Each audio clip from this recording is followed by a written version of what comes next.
Damn, Lolo, you a fool for this. Hey, this is Sid And Elijah Laz for short, of Run That Back. with an analysis of film, music, and all other forms of media from an enthusiast point of view. We hope you enjoy. We hope you enjoy.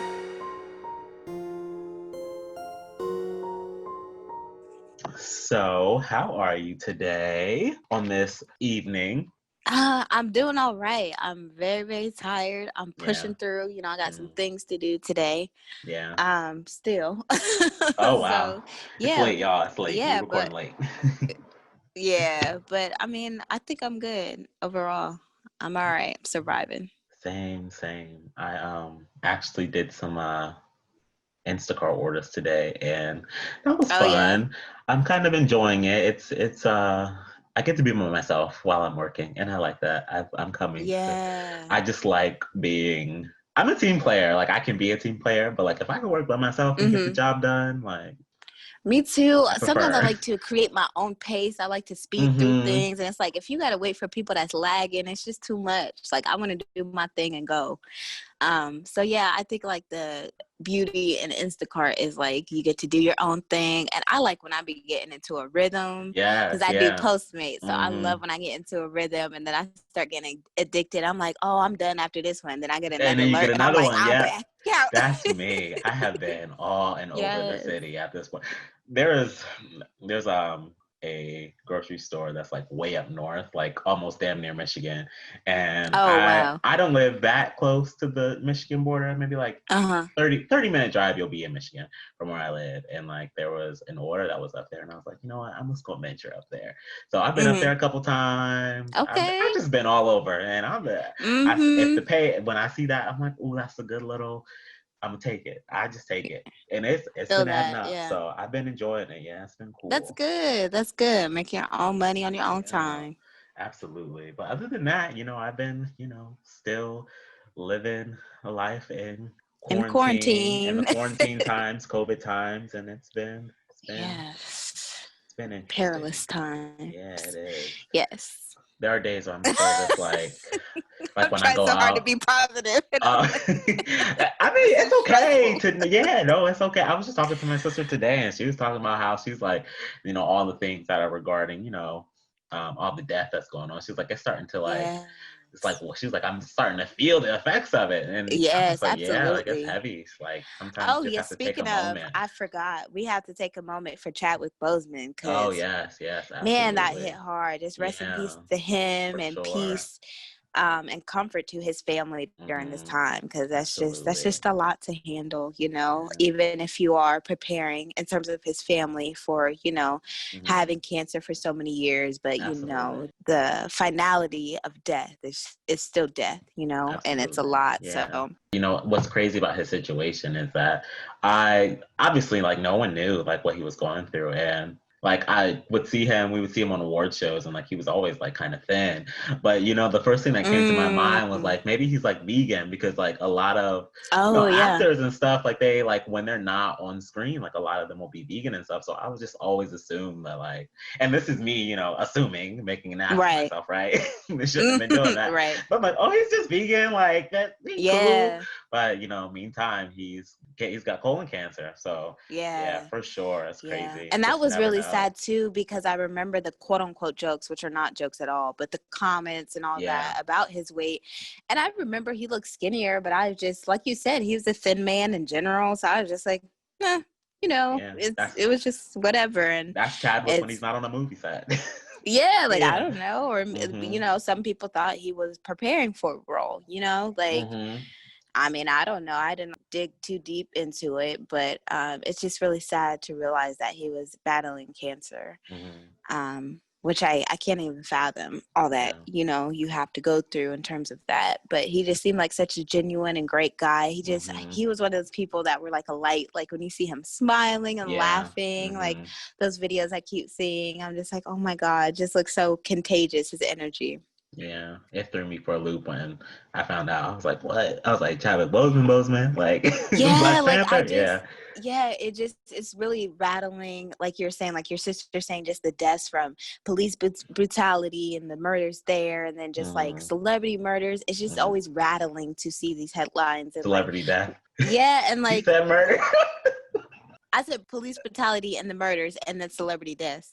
He said celebrity murder. No, I didn't. I can't wait till you go back. Listen, celebrities be killing people too. They do. Tory Lanez. Listen, well, we not Listen. because that shit's a whole fucking mess. Yeah, that sickening. It is. Anyway, because now I forget Yeah. my point. Oh, it's like celebrity murder. Oh. I did not. I swear I didn't say that. Maybe I did. I don't know. I mean, we're gonna run that back. Oh, we sure are. I I'm gonna can't send wait you to the hear. clip. I'm gonna send it to you. All right, let's get into this movie. All righty. All So right. for this week, we took a look at The Lobster, which is a 2015 release by Greek director Yorgos Lanthimos. I believe that's how you pronounce his last name. And it's starring Colin Farrell, Rachel Weisz, John C. Reilly, and Ben Whishaw. Those are just like some of the main characters. So this is like a dystopian sci-fi romance kind of film, but it's like a kind of like an independent release. So it's got like that independent vibe. It's A24. Yeah. It's not. It's not like dystopian sci-fi that you think like Fifth Element or like Blade Runner. Blade Runner. It's not like over the top grandiose Mad sci-fi. Max, isn't that Yeah, a Mad Max. dystopian? Yeah. It's very more subtle. It's like I don't know that Yeah. I didn't check the budget, so I was gonna say it's more like a low budget, but I don't know what the budget is. But it's minimalistic. so yes, it's a very minimalistic vibe. But I appreciate dystopian films like this because I think that they are a lot more subtle in their dystopianness and it's realistic dystopian, if you will. Like, okay, it's not speculative. Yes. I don't have to remove myself from actual reality because it kind of feels like I'm still in reality when watching a film like this one. Definitely, but I think they were also just so good at creating that dystopian. When I rewatched it, I was like, let me get immersed into that world again, because it takes you somewhere where you have to think. I think there's so much strategy used throughout how the people have to live and everything. So it kind of puts you in the mindset, because like we say, it's heavy on the philosophical values. It's a movie that kind of takes you on a journey of your own values and thoughts, and like kind of like, okay, if this were reality, how would I adapt and what choices would I make? So yeah. And speaking of values, so the basic plot of this film is there's basically this idea that all adults living in the world need to be with someone to have some kind of worth, right? And so like they live in a society where the value is placed on relationships. We see throughout this film adults going to this resort where they are kind of groomed into picking a mate so that they are not single, because the people who are seen as a part or assimilated into normal regular society, they are with someone, right? They're not single, they're not, a bachelor or bachelorette. The ultimate end all be all goal is to be with someone. So people go to this resort so that they are to be matched up with a potential mate. Yes, and they only have 45 days to become partnered. And if they are not partnered, then they are turned into an animal. Yes. And you get to be any animal of your choice. So our main character, David, chooses to become a lobster. And he explains that he likes lobsters because they can live to be 100 years old. They're blue-blooded, like aristocrats. Not quite sure what that meant. So, listen. I wasn't either, but I looked it up. So a person who has the manners or qualities of a member of privileged or superior class, a person who advocates aristocracy as a form of government. So I guess blue-blooded just means like a purist? Yeah. Someone who Okay. That makes a purist sense. Elitist is what I'm kind of getting. Like someone who we look down on the plebes. Okay, and I'm glad you looked that up, because I just took it for what it was. I was like, all right. And he also said that he would be a lobster because they stay fertile all their lives. And so it was interesting because there was a comment too, like, oh, you're so specific. Most people just like say a dog off the top of their head. So I thought that was interesting. Do you know what kind of animal you would be? If I would be a cat because listen, cats don't gotta worry about shit. Now, if I wanted to be a little bit more adventurous and not do something domesticated or boring, I would say, you know what? This is probably gonna sound crazy, but I would be a gorilla. Wait. I love gorillas. I have always loved gorillas, so listen. I'm just trying to picture you as a gorilla. I do not see it. Or some kind of primate, you know. Okay. I just love primates. I love monkeys. I love Interesting. Wow, I didn't know that. I love gorillas though. Gorillas are great. Those are like when I go to the zoo, like I want to go see the gorillas. Before we leave, we have to go see the gorillas. Oh my God, that is literally so funny to me. Oh my God. Now I'm just thinking of you as a gorilla. That's funny. I am not a domesticated animal type of girl, so I would be a wild animal. Okay. I would definitely be an elephant. That is my favorite animal. Yes. Elephants are so intelligent and loving, and oh my God, they just get to roam around and bathe themselves and play with the trunk. Like that just seems so fun. They have really great memories too. Like they are very really great memories. It just seems amazing. I would love to do that. So yeah, like we said, they have 45 days to find a mate. And then if they don't find that mate in that 45 days, they get turned into the animal of their choosing. Yeah. So there are quite a few rules here in this dystopian society. So for one, when David comes, he has to choose whether or not he wants to be heterosexual or homosexual. They're like, we don't offer bisexuality any longer. I was like, oh dang, like it's very clear, cut and dry, black and white. Yeah, it's very binary. Can't have any of your personal belongings, so you're stripped of your identity and your individuality. And the whole basis of the society, when I was further reading and researching to submit, understanding what I understood, is that you are expected to choose somebody based off of superficial, identifiable qualities, similarities. characteristics. So it's like, so if you have a lazy eye, I'm sorry. If you have like a lazy eye, then that's what that defining characteristic. Your mate should also have a lazy eye. Yes, I'm sorry. I keep laughing because I was gonna say if you don't have one of your fingers, you got a nub. And just, the word nub was getting to me. So yeah, there's definitely so many rules that they have to follow. You can't masturbate, you can't have sex, but they allow you to be stimulated. So the maid would like sit on the laps of the. What'd you say? I said the chambermaid. Oh yes.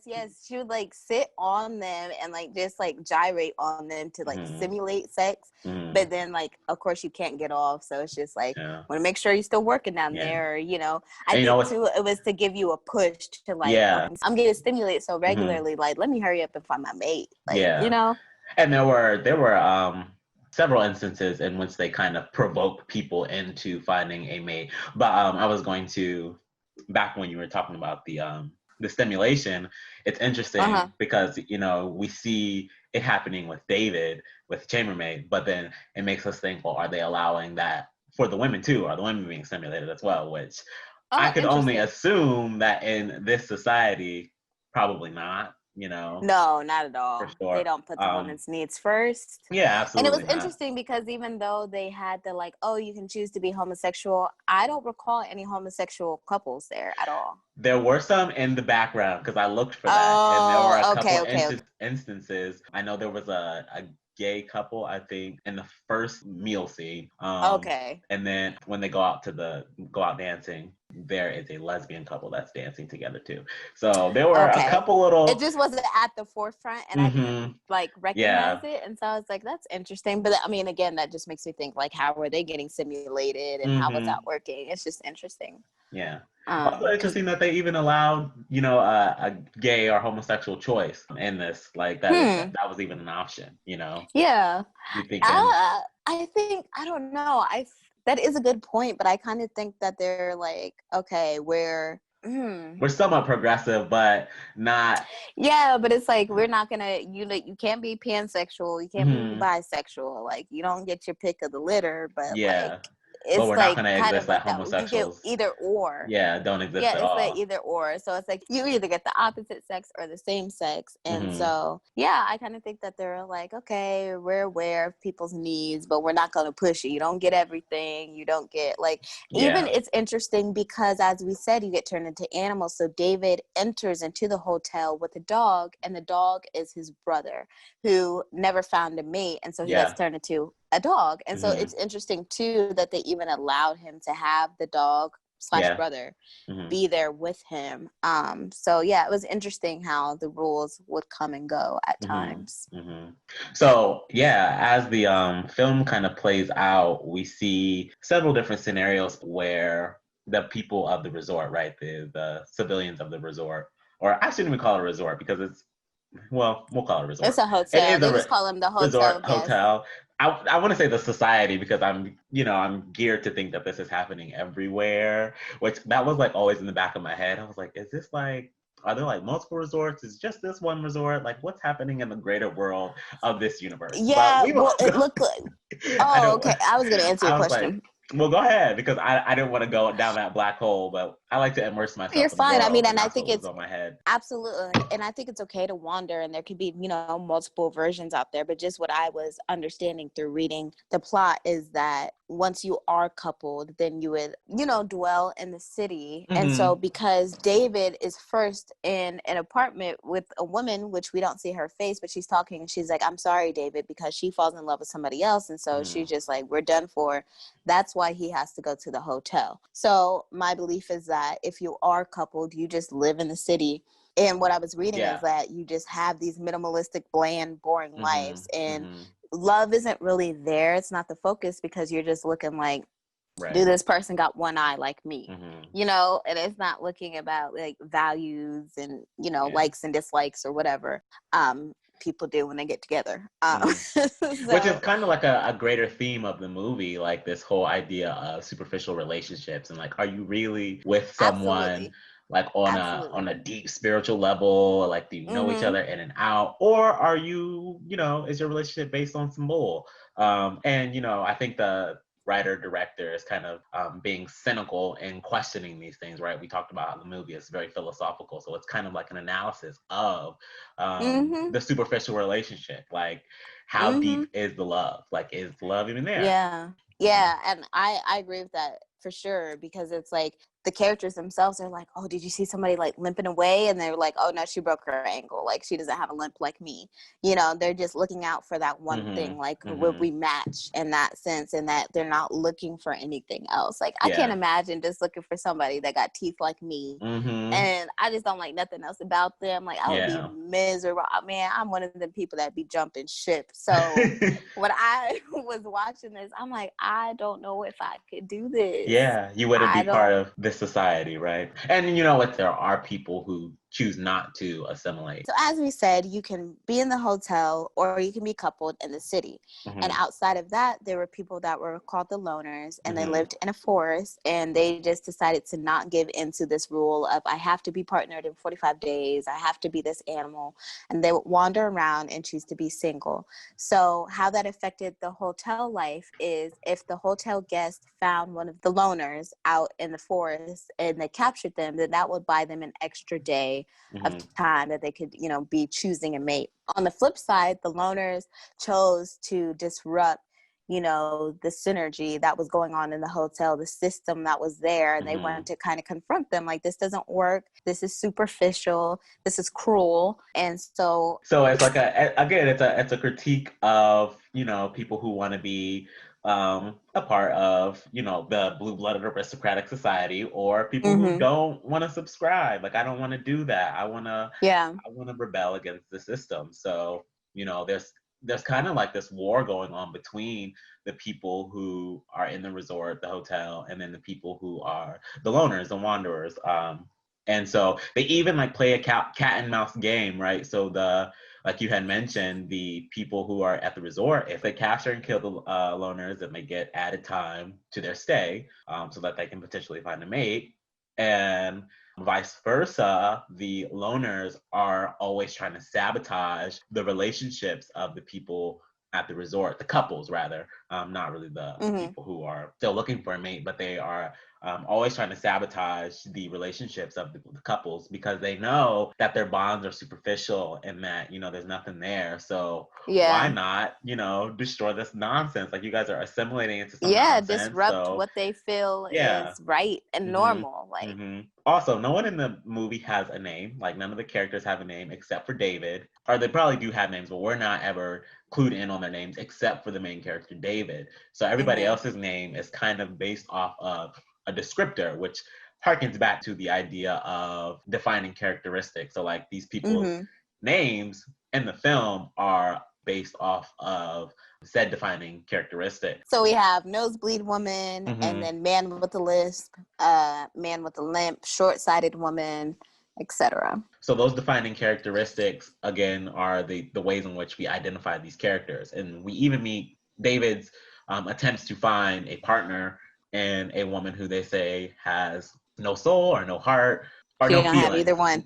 And very much a sadist. Yes, David tries to hook himself up or go on a date with her by saying that he too has no feelings. And so she kind of tests him right on that. She's like, okay, so you say because the people that are in the resort, they don't really want to be, which is interesting, right? Because if this is all superficial, right, we should kind of just go with the flow. Like, if we're making some mess up, we're making some mess up. But this woman, she tests David in several occasions to see if he's actually, like, doesn't have feelings or not. So I think the first time that we see a test happen is like when this woman jumps out of a window and commits suicide, and David has to pretend like, you know, I don't really care that this woman. Yeah, that it doesn't affect him. Yeah, it doesn't affect him. Then we see it again. She, like, pretends to choke on a grape or something or a snack. In the jacuzzi. Let me tell you, that scared me. She got me. I would have failed. So he kind of flinches, but yeah, he has to pretend like he doesn't care. He just stares at her plainly. Yeah, and so then she pops up after she's done, you know, pretending to choke, and she's like, "Oh, you really don't have feelings. I think we're a match." Like, I think we're a match. But then the final act of, you know, the test really is her, spoiler alert, by the way, I think we probably already spoiled this movie, but anyways, she kills the dog, which is actually his brother. And, you know, obviously he's not supposed to show any emotions if, you know, the dog is killed. But he does. And so she finds out that he's lying. And then there's also a scene where he pretends to not like this little girl, and he, like, kicks this little girl. And I just thought that was funny because I'm like, you have no emotions. Why do you have to be like, which I was like, does no emotions equate to violent? Like, because I was like, I know you say you don't have no emotions. I don't think so. I feel like if you would hurt somebody, you wouldn't feel like the remorse or guilt of it, but I don't feel like that means, right. Like, but would that motivate you to want to hurt somebody? She was like a sadist. Yeah.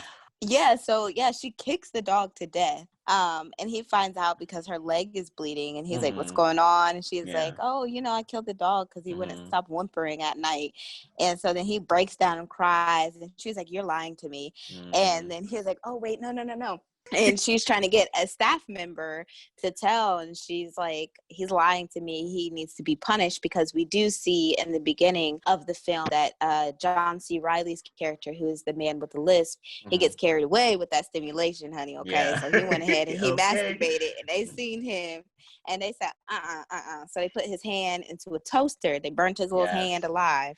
And so we see that the repercussions of going against the rules and doing things that, indulge into your wants, your feelings, anything that makes you an individual. You know, we see the consequences of those things. Very punitive. Corporal. Yes.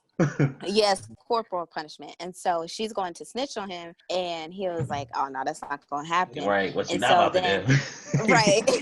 And so then he gets the help of the maid, and she tranquilizes the sadist lady and turns her into an animal. It's never said what it is, but we have a narrator. We forgot to mention a narrator that moves the story along for us, and it actually ends up being somebody later on in the film who becomes important to David. But yeah, he gets rid of that lady, but because he obviously was breaking the rules and then kills somebody, turns them into an animal, he escapes into the woods to become a loner.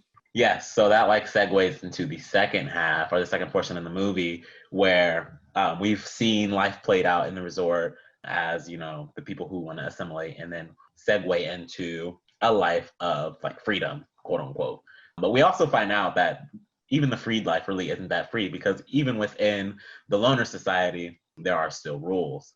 I mean, I guess you could argue that they're not as stringent. They're definitely not as militant or strict, but then on the flip side, you are not supposed to be coupled if you choose to be a loner. It is forbidden, and in the same way that the hotel punishes you for masturbating or doing other things against the rules, if you are to become coupled, then you are maimed. Yeah. Yep. And so again, that plays into the greater narrative of like everything being so black and white. It's like you are either a loner or you're part of the assimilated society trying to be coupled up. And if you're neither one of those things, then you are dead or you are an animal. Mm-hmm. You don't have many choices here. Yeah, there are no choices. It's this or that. There is no gray. Nothing is gray. There's no gray area, period. Yeah. So David actually does end up finding a partner, right? And she's called the short-sighted woman. And like you mentioned, we later find out that she's also the narrator, and then the narrator comes into the actual story. And that narrator is played by Rachel Weisz, or Weisz. I think it's Weisz. It's like German or something. Yeah. She comes into the story, and we see a relationship between her and David kind of bloom. And because they are both short-sighted, they are able to actually be together. Well, quote unquote, even though we're in the different, we're in the unassimilated society, but they haven't have a defining characteristic, so they can be together. Yeah, they're likened to one another. Yes. So as Elijah once said, we're into the second half of the movie, and so we see the flip side of how the loners work, and they go into the city, which is, you know, the hotel and everything, as we mentioned, to disrupt the system and disrupt, you know, the plans that they have for everyone becoming coupled and living that kind of life. So they don't stand out, they pretend to be coupled, and so both David and the short-sighted woman are coupled together, and they're supposed to pretend that they're coupled, but of course, you know how that goes. They end up falling in love because they acting so much. Yeah. And I forgot to mention that as we were describing the genre of the movie, this movie is also said to be a comedy, which I found nothing funny about it. Yeah. I mean, it's very dry. It's very dark, dry humor. Very dark. Absolutely. But I was saying I didn't find anything funny until one of the scenes when they go into the city and they're supposed to be acting, and so they're just trying to be, you know, cutesy, and they're supposed to just kiss, and they just end up like full blown making out, like or just rubbing all each other. And I mean, you can imagine how long it's probably been for them. So they're like, I don't care, we got an audience. This is a show. Okay, they just going at it. And the leader of the loners is looking at them like, bruh, like, what are y'all doing? Right. Like, so just staring at them like, what are you guys doing? And so she has to like slap them to get them off each other. I don't know why that was hilarious to me, but it was, because they were just like, they just seemed so thirsty, and they really did not care. They did not care. And mind you, they're at this woman's parents' house. Like, they went to go visit her parents. Yes. It was like this classy affair. Yeah. There was like a violinist and everything. And you know what? Speaking of, for me, I thought about the music, right? Yes. I was like, maybe it's the music that's kind of heightening the mood and getting them, you know, to this place, because, you know, when you live in a world that's kind of black and white and very dismal, and the music that they had at the resort, honey, wasn't giving anyone, you know, let's make out vibes. So, you know, you're hearing this free, you know, artsy, expressive music, and you're like, oh, yeah, this is the vibe. This is get me in the mood. Yeah, absolutely. And so, like you said, they start making out on the couch, like they don't have, like there's no one watching. It was so funny to me. Yes, it was definitely that.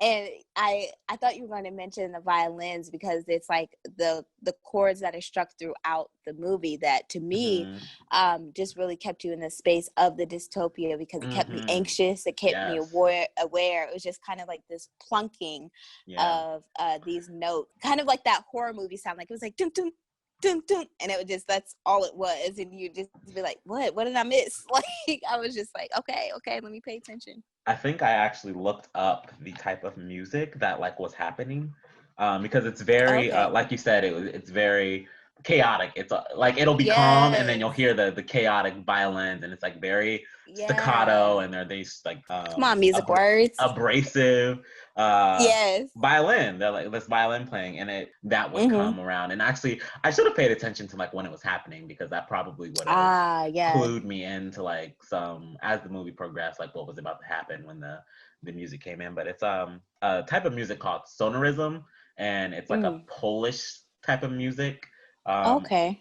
Very experimental, very avant-garde. I actually took a music class in college, and we learned about, what was his name, Penderecki, and he made a lot of music that sounded like that. It was experimental, not something that you would play, on a long car Right. drive or just to listen to. Definitely something you want to listen to, probably while, not in the right state of mind, so that you can be like, oh, I really understand where he was going with this.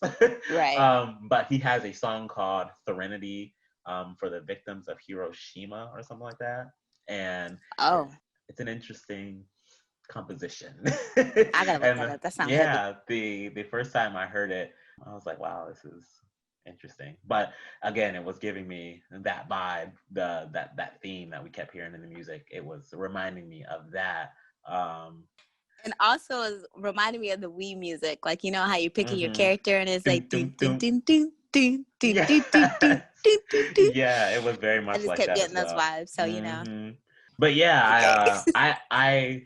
I appreciated the minimalistic nature of that sound of the music. Yeah. Yes, and of the whole film, because Hmm. I had written down for me one of the high points was the cinematography. I love, now when I say love, I love watching a film and I feel like everything is a picture. That should Yeah. be the goal, in my Hmm. opinion. If you have something moving, there needs to be intention and Okay. purpose in what is moving. And Hmm. so I appreciate when you get pictures within the movement, Hmm. because that's what sticks into our head, you know what I Yeah. mean? And it makes it so impactful, those scenes that are set up. And I think the cinematography was just beautiful, and the filtering that they put on it, and the space that they created between the characters, and just the coloring, and like I said, very heavy on the minimalism. And like Yeah. they essentially had uniforms. Like when David first goes to the hotel, they're like, you have 4 identical shirts, some in white, some in blue, you get 3 pants, Hmm. and when they had the dance in the beginning, all the women had the same dress on and everything. Hmm. So it really, really just as I said, puts you into the world of this dystopian society that they created. And to go with that, also, since I'm talking about my high points, I also really appreciated the silence, the use of silence in this Hmm. film.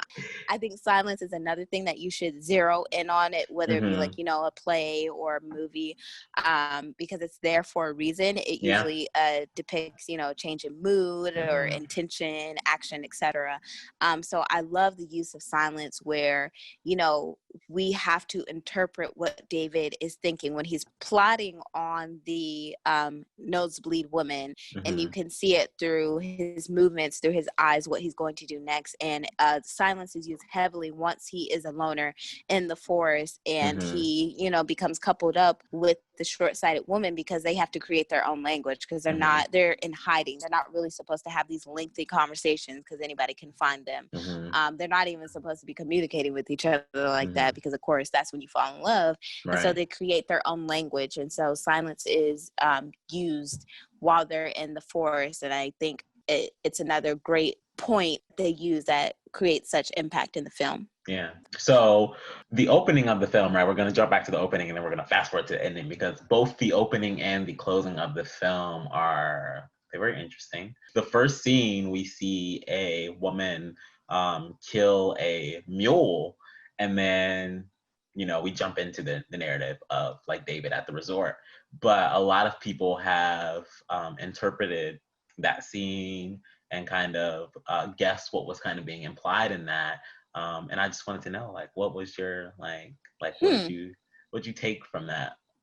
Yeah, so definitely when I watched it a second time, I, paid attention to that. So for me, you see this woman, she's driving in the rain. She looks quite hysterical. She steps outside of her car and there's two, it looks like cows to me. There's two cows that are out there in the field, and then she like shoots maybe like, was it 3 times? It wasn't just one shot. No, I think it was like a couple, yeah. Yeah, she was making sure he was dead and shoots him and like gets back in the car. So to me, that was implying that, I don't know. Honestly, for me, it kind of was just implying that she obviously knew that cow. And maybe in a to past me, life. it looked, or not even a past life, but when he was human. Formally, yeah. Yeah. To me, it looked like revenge. I didn't see it as any other way, but now as I'm thinking, I could see it as ending the suffering. To kind of be like, okay, I don't know. I never expected to be a cow this long. I thought I was going to be a burger before then. Stop it. It was a mule. It wasn't a cow. It was a mule. Really? Let me look. It was definitely a mule or a donkey. It definitely wasn't a cow because dang, a donkey burger. You never had one of them? Child. It's a donkey. No, I just want to be right. Okay, it's a donkey. I kind of think like it was like, ending the suffering as to like, I didn't expect to be a donkey this long. Make sure that you kill me at this point in time. But then I questioned why she had to shoot him so many times, or it, I should say. So I don't know. I kind of had mixed interpretations to what was going on. How about you? Yeah. So I'm going to say upon initial watch, I wasn't thinking that hard about it. I pretty much thought the same thing that you thought, but then I was reading up on some things, and a lot of theories are, because like I said, I wasn't thinking as hard, but after I read, I was like, ooh, that makes sense. But some of the theories were that this was a woman seeking revenge on an ex-lover, and since we see like the two mules, and I think it's a mule family. Like I think that's a little mule. What do they call little mules? Jackasses. Is that what those are called? Donkeys? Anyways. Shrek. So the theory is that she was seeking revenge on the ex-lover who had now found a mate, because like as we find out, people who turn into the animals, it's not seen as like an ending death sentence, but rather a new chance to find love, just as like another species. And so they were saying like, oh, well, this is a woman who obviously knows who her mule ex-lover is and now sees said lover with a new mule family, and she's like, oh, well, we couldn't make it work when we were together. You're definitely not about to make it work as a mule. So she kills the mule and gets in her car and drives off, and old mule man is dead. And mule man. Yeah, I just was watching it again, and she definitely did shoot him 3 times.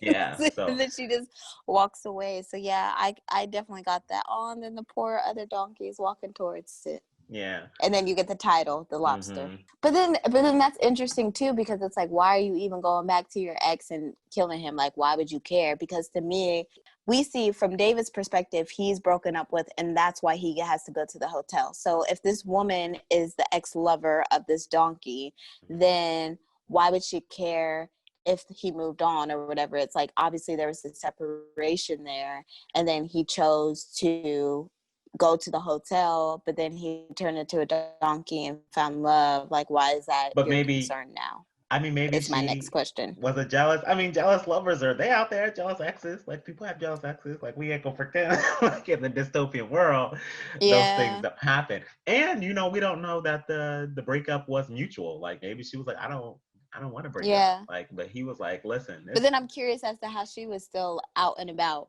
Like, because the loners are like surviving in the woods, but she drove up in a car. I don't know. I'm getting too deep into it, but it's just whatever.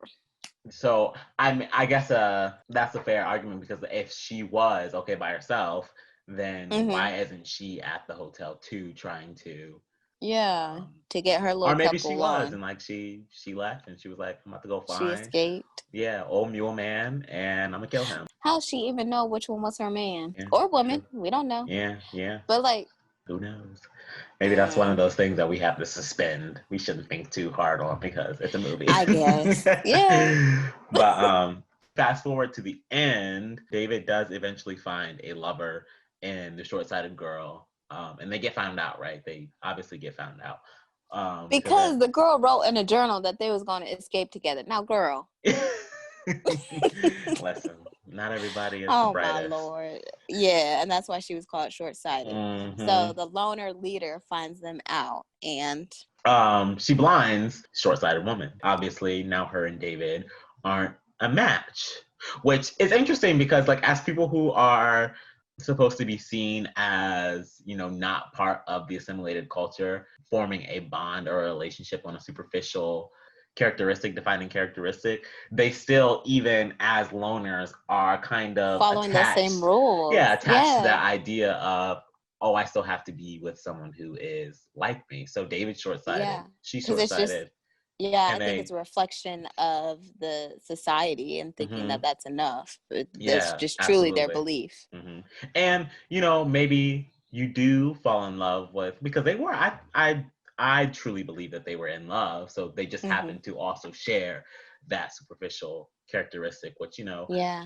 I mean, love is creating your own language. I definitely think that they were in love well. For sure. But I think, too, that could be a commentary on, like, questioning that, like, okay, sure, we could be in love, but do we have enough in common? Yes. Do we fit? Do we match? Was that truly love now that we don't have that indicator, that physical indicator? Yeah. Is the love still really there? Yeah. So once short-sighted woman gets blinded, we see David kind of, he struggles. He struggles with the idea of, should I stay with this woman now that we don't have this defining characteristic, or should, you know, I leave? So fast forward to the ending, David and a short-sighted woman go to this diner, and he basically is like asking to see all of her body parts, like one, as we find out, is supposed to be like one last time, right? Because he then calls the waiter over, asks for a steak knife and a fork to go to the bathroom and gouge his eyes out, essentially. Yeah, we see him bring the blade very close to his eye, and he's looking in the mirror. And then we cut back to short-sighted woman who's at the diner table, and the waiter comes over, fills her glass up because time has elapsed, and then the movie cuts out. And we're kind of left wondering, well, did David, you know, go through with gouging his eyes out? Did he survive the ordeal? You know, I'll be wondering that, like, oh, child, would you even live through poking out your eye? And I think that's kind of what we're supposed to be left on. It's one of those open-ended movies where they like want you to interpret things, right? And, you know, depending on if you know, you're like, I see the positive in things, and I think he gouged those eyes out, and he walked out of the bathroom with bloody eye sockets and was like, short-sighted woman. Yeah, I'm ready to be your lover as, you know, a blind person, when I could have just loved you as a seeing person, and, you know, you would have been blind, and that's okay because we can still be in love with, you know, different. We don't have to. But I think too, for them though, they were like, yeah, but if I'm so obviously a seeing person and you're blind, like in their society, they would be found out. They would, you know what I mean? So that's really what it was as well. But they were also they weren't in the assimilated society. So are we supposed to now think that, okay, they go and live in the city together like regular civilians? Is that mentioned? That probably is mentioned, and I'm jumping over it, y'all. yeah, it definitely says that they are tried to. That was their first. That was their goal. First goal was to live there like that and blend into society. And then, I mean, they could choose to continue to be on the run, but if they just wanted to settle and be free of the rules and the mating, and then I just listened to that song the other day. But yeah, if they wanted to bypass the rules and searching for the mate and everything, then they would just, you know, try to blend into society. But he would have to do something. Either she would have to pretend that she could actually see, or he would have to pretend to be blind, or it would just have to be so that he was actually blind. Yeah. But, you know, also there are like many other ways for you to blind yourself other than going into a dining restaurant and, gouging What your would eyes you out first? prefer? I don't know. Something No. less violent. Jesus. Like pour something in my eyes. I don't know. Oh, I wouldn't want to do that either. Having your eyes I be mean, I burnt. don't want any of them to happen, but I mean, Oh, I don't that know. sounds so painful. All of it sounds painful. Stabbing your eyes Um, out just sounds like the worst. The worst way to do yeah. it. Um, Yeah, I can't fathom that at all. but it's left open-ended for the audience to, kind of interpret whether or not, they stay together. And like I said, if he survives or not, because I could assume that, that there's a lot of bloodshed that happens in gouging your eyes out. But I mean, You probably pass out. I'm yeah, pretty sure you yeah. survive because I mean, I'm thinking of people that have like extreme car accidents or Very something true. like Very that. Like, true. you know what I mean? Like you survive. He just Hmm. probably is knocked out in there. Because that intense pain, all the nerves that are Yeah. in your eye. Oh Lord. But And I don't like I know. had mentioned, like time goes past, right? Because if you keep if you keep watching the movie, there's the end credits and the sound, or the end credits and the end credit song that plays. But then after the end credit song, there's actually the sound of waves, like waves crashing happens. And one of the reasons that we find out that David wanted to be a lobster is because he loves the sea. So we're He also loves now, swimming. yeah, left to interpret. Well, maybe at the very conclusion of all this, he ends up back at the sea, or the ocean, but we have to interpret whether or not he's at that ocean as a lobster or happily, with his lover, with Mm-hmm. short-sighted woman or blind woman as it is now, him and her. Yeah. My interpretation is that he left her because he's short-sighted. I mean, he Oh. immediately tried to lie about sadist woman, no feelings woman, Mm. and tried to be like her immediately, Okay. just knowing the rules. Like, somebody that's just jumping the gun. Like the rules are you got to find somebody similar to you. Okay, Mm-hmm. cool. That's all I got to do. You know what I mean? That's what I felt like David, that's who David was.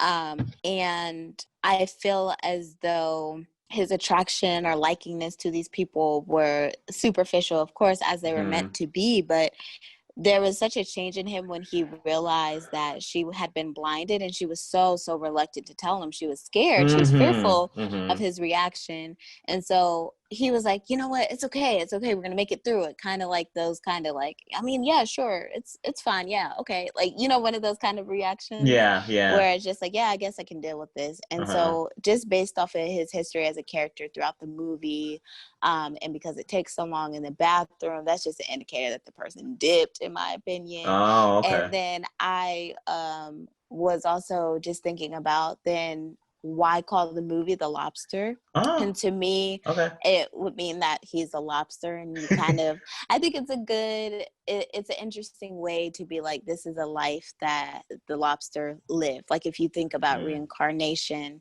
how this lobster came to be, Mm-hmm. kind of, because I feel like though this isn't like necessarily death into a new being, and the way that reincarnation is, it's very similar to that idea. Mm-hmm. And so I think it would be great to look at the ending as saying, and this was how the lobster came to be. Mm. The lobster, Yeah, the ending credit was the yeah. lobster. Like, this is the movie you just watched.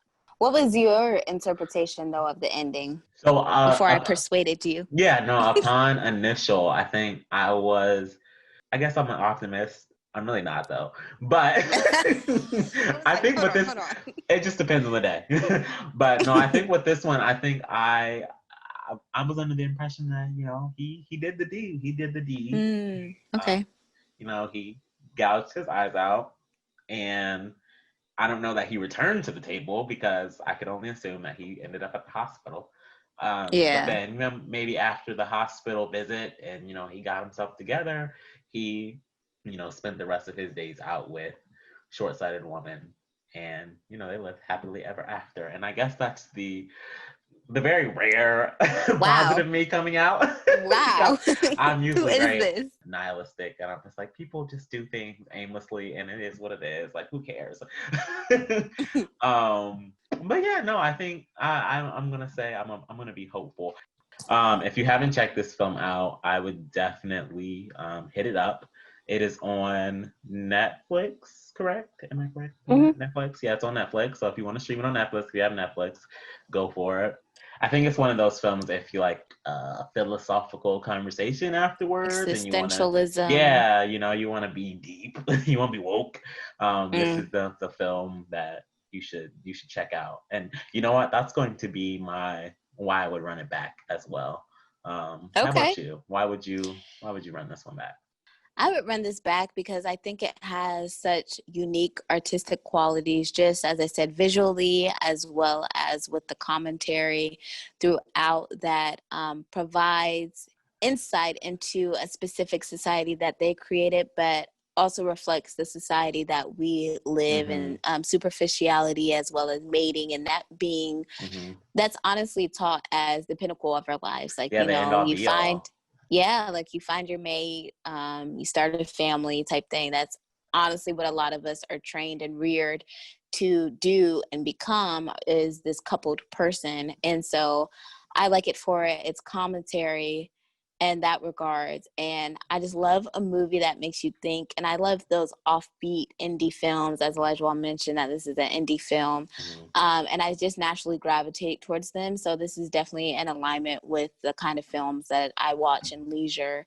I enjoyed watching it again because, you picked up on those details as well as being transported into another world. It's always so engaging to me. Like, it just gets my mind going because it's so much of what if, what could be type of questions that run through my mind. And I just like the idea of there's so much there's so many theories about what the end of the world will look like, or what the world will be reduced to once we've drained it of its resources and everything. And I think it's really interesting to become educated in the different interpretations of that. And I don't know, I always find interest in living through that and Yeah. exploring what that could be. So Yeah, the speculation of it all.